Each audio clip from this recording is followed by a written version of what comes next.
नमस्कार बच्चों, कक्षा 8 मैथ्स की ऑनलाइन क्लासेस में आप सभी का स्वागत है।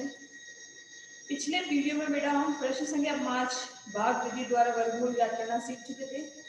आज हम इबारती प्रश्नों द्वारा वर्गमूल ज्ञात करना सीखेंगे। प्रश्न संख्या 6 की तरफ चलेंगे। तो चलते हैं प्रश्न संख्या 6। प्रश्न संख्या 6 में देखिएगा बेटा कि क्वेश्चन दिया है इन्होंने, एक वर्ग है जिसका क्षेत्रफल इन्होंने पहले से बता दिया है 441 उसका क्षेत्रफल है और आपको उसकी भुजा ज्ञात करनी है। तो जो चीज हमें दे रखी होती है हम उसी का सूत्र लगाते हैं। तो माना कि हमको क्षेत्रफल दे रखा है तो वर्ग का क्षेत्रफल ज्ञात करने का सूत्र लगाएंगे हम। तो वर्ग का क्षेत्रफल ज्ञात करने का सूत्र होता है भुजा का स्क्वायर, या फिर आप ऐसे भी लिख सकते हैं भुजा इंटू भुजा।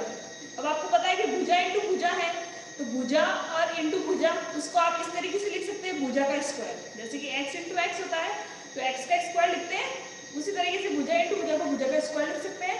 तो हम अब वर्ग के क्षेत्रफल का सूत्र लगाएंगे और वर्ग की भुजा ज्ञात करने की कोशिश करेंगे। तो जो चीज हमें नहीं पता है हम उसको x मानेंगे, ठीक है। तो वर्ग का क्षेत्रफल इन्होंने पहले से प्रश्न में बता दिया 441 मीटर स्क्वायर। वर्ग की भुजा जो हमने को नहीं पता है, ठीक है, तो हमने उसकी जगह क्वेश्चन मार्क रख दिया है, ठीक है। अब इन्होंने बोला है कि तो भुजा हमने को नहीं पता है तो भुजा हम क्या मानेंगे, तो माना कि भुजा बराबर x है। समझ में आ गया। और वर्ग का क्षेत्रफल ज्ञात करने का सूत्र लगाएंगे हम भुजा का स्क्वायर। तो हम क्षेत्रफल के नीचे तो हम लिख देंगे 441 और भुजा स्क्वायर के नीचे लिख देंगे जो हमने x माना था, तो भुजा के नीचे लिख देंगे x का स्क्वायर, ठीक है। फिर उसके बाद में जैसे ही मैंने आपसे बताया था कि जैसे ही स्क्वायर कभी भी हटाते हैं तो सामने वाली संख्या पे अंडर रूट लग जाता है, रूट है ना। तो हमने यहाँ x का जो स्क्वायर है इसको हटाया तो हमने ये जो 441 था इसके ऊपर रूट लगा दिया, और रूट लगाने का मतलब होता है इसका वर्गमूल ज्ञात करना है। तो हमें अब इस 441 का वर्गमूल ज्ञात करना है। तो हमारा रकमा मैंने इस तरफ कर दिया है। तो देखिएगा आप कि सबसे पहले 441 है तो मैंने 441 के दाईं तरफ से दो दो जोड़े बनाने शुरू कर दिए। तो हमने दो दो जोड़े बनाए तो देखिएगा एक जोड़ा तो बन गया 41 का, दूसरा जोड़ा बन गया 4 का।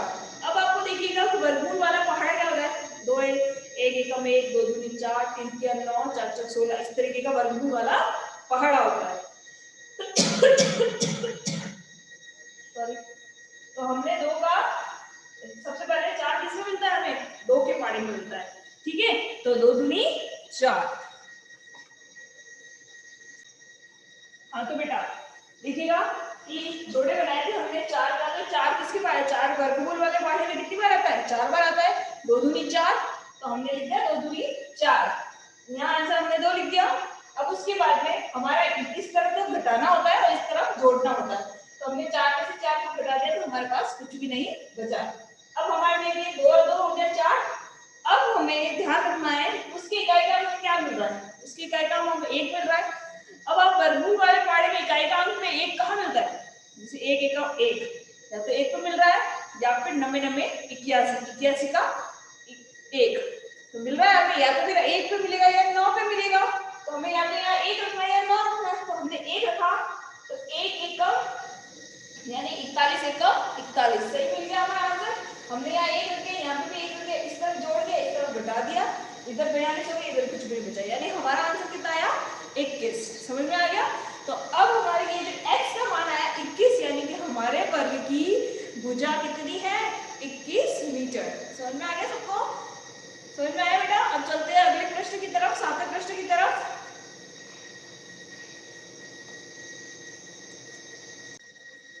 हाँ बेटा अब चलते हैं 7वें प्रश्न की तरफ। 7वें प्रश्न में हमारे पास एक त्रिभुज दे दिया इन्होंने, त्रिभुज जैसा कि दिख रहा है आपको, त्रिभुज एबीसी दिया है जिसका एक कोण यानी कि बी कोण इसका 90 डिग्री का है। यानी कि अगर इसमें एक त्रिभुज ऐसा है जिसका एक कोण 90 डिग्री का है तो उसे किस नाम से जानते हैं, उसे समकोण त्रिभुज के नाम से जाना जाता है। तो ये है एक समकोण त्रिभुज। समकोण त्रिभुज की 3 भुजाएं होती है, आधार कर्ण और लंब, ठीक है। पाइथागोरस प्रमेय के अंतर्गत बेटा ये आता है आधार लंब और कर्ण, जिसमें इन्होंने लंब क्या होता है, जो खड़ी वाली भुजा होती है वो लंब होती है, जो आड़ी रेखा होती है उसे आधार कहा जाता है। आधार किसी भी चीज का आधार कैसा होता है, आड़ा होता है, तो ये इसका आधार माना जाता है। खड़ी रेखा लंब मानी जाती है और 90 डिग्री के सामने वाली भुजा हमेशा कर्ण मानी जाती है। समझ में आ गया। 90 डिग्री यहाँ बन रहा है तो इसके सामने वाली त्रिभुज की सबसे बड़ी भुजा कर्ण होती है और सामने वाली भुजा मानी जाती है 90 डिग्री के सामने वाली भुजा। ठीक है, तो ये एक समकोण त्रिभुज है। तो अब हमें इन्होंने ये बता दिया है कि इसका लंब 6 सेंटीमीटर का, इसका आधार 8 सेंटीमीटर का, और हमें कर्ण ज्ञात करना है। कर्ण ज्ञात करना है तो ये कौन सा प्रमेय है बेटा? ये एक पाइथागोरस प्रमेय के अंतर्गत आपको इसको ज्ञात करना है। पाइथागोरस प्रमेय का सूत्र होता है कर्ण स्क्वायर बराबर लंब स्क्वायर प्लस आधार स्क्वायर। समझ में आ गया? मैंने बताया कि कर्ण सबसे बड़ी होती है, लंब के स्क्वायर को और आधार के स्क्वायर को जब आपस में जोड़ दिया जाता है तो उसका आंसर हमें कर्ण का स्क्वायर मिल जाता है। ठीक है, तो हम सूत्र लगाएंगे, देखिएगा, दिखाइए। कर्ण, मैं लिख देती कौन सा प्रमेय है ये? पाइथागोरस प्रमेय। कर्ण का स्क्वायर बराबर आधार का जो स्क्वायर है, आधार का स्क्वायर प्लस लंब का स्क्वायर। ठीक है, ये कौन सा सूत्र है? पाइथागोरस।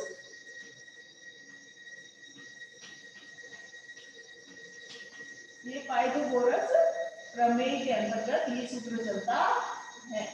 समझ में आ गया? याद रखने वाला प्रश्न है बेटा, आपकी हमेशा जीके के क्वेश्चन में भी आता है वो मोस्टली कि पाइथागोरस प्रमेय का सूत्र कितना है? तो कर्ण स्क्वायर बराबर आधार स्क्वायर प्लस लंब स्क्वायर।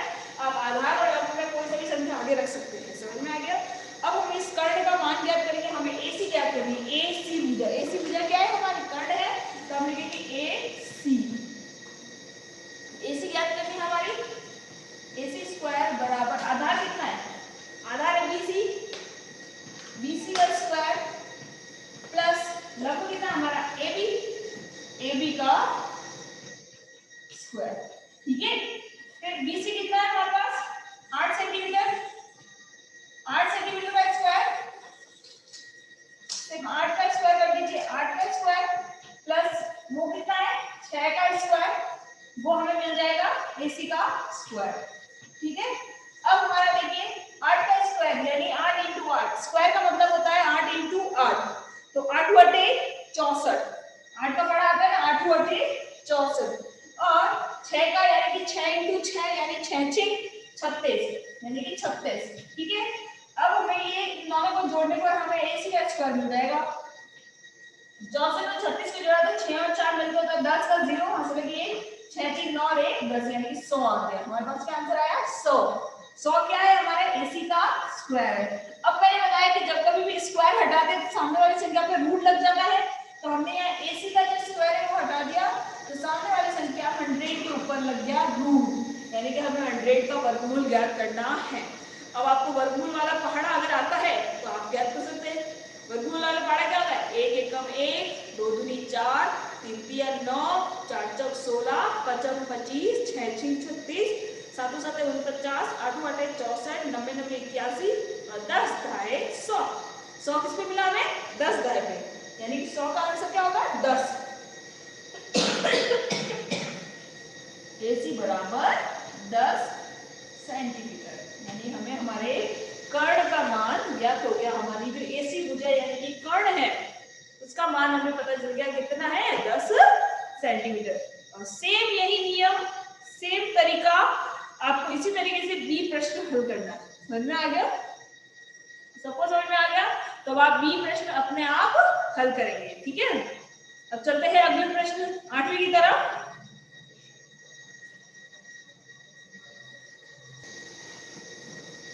हाँ बच्चों, तो अब चलते हैं 8वें प्रश्न की तरफ। 8वें प्रश्न में बताया गया बेटा कि एक माली है जो अपने बगीचे में पौधे लगाना चाहता है। उसके पास टोटल 1000 पौधे हैं, 1000 पौधे उसके पास पहले से है, और वह माली अपने बगीचे में इस तरीके की वर्गाकार क्यारी बनाना चाहता है कि उस जितने वो एक लाइन में पौधे लगाएगा, टोटल पूरे बगीचे में पौधों जितने पौधों की एक लाइन में लगेगी उतने ही कॉलम की संख्या, मतलब जितनी लाइनें वो बनाएगा उतने ही प्रत्येक लाइन में वह पौधे लगाना चाहता है। मतलब वर्गाकार क्वेरी बनाना चाहता है। समझाने की दृष्टि से मैं बताऊं आपको कि वर्गाकार क्वेरी किस तरीके से बनती है। इस तरीके से, जैसे कि